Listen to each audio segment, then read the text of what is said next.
بسم اللہ الرحمن الرحیم۔ حضرت عبداللہ بن عباس فرماتے ہیں کہ رسول اللہ صلی اللہ علیہ وسلم نے فرمایا کہ میری امت میں دو فرقے ایسے ہیں، ابھی فرقوں کے بارے میں دیکھیں، اس دور میں بھی یہ بات ہوتی تھی کہ جن کو اسلام کا کچھ حصہ بھی حصہ نصیب نہیں ہے،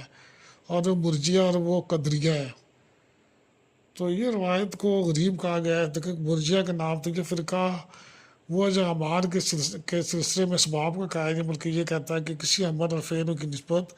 بندے کی جانب ایسی ہے جیسے کسی فعل کی نسبت جمادات کی طرف، یہ انسان کو کوئی زور نہیں ہے، کوئی بندے کا اختیار نہیں ہے، بس جو بھی تقدیر ہے وہی بندہ کری جا رہا ہے، بے اختیار ہے بالکل اللہ تعالیٰ۔ دوسرا فکرہ قدریہ ہے جو سرے سے ہی تقدیر ہی کا منکر ہے۔ یہ جماعت کا مطلب یہ کہ بندہ کے اعمال میں تقدیر الہی کا کوئی دخل نہیں ہے، بلکہ بندہ خود اپنے اعمال کا خالق اور اپنے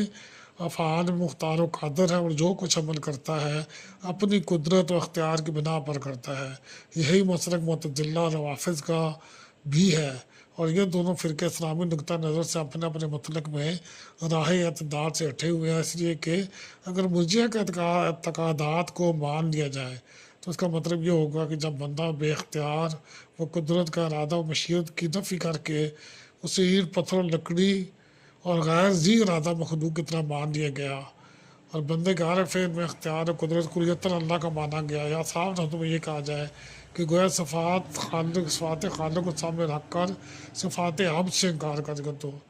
پھر تو انسان بالکل بری ہے، جو غلط کام کرے وہ تو یہ کہے گا تقدیر میں تھے۔ اللہ محفوظ رکھے ہمیں افراط و تفریط سے۔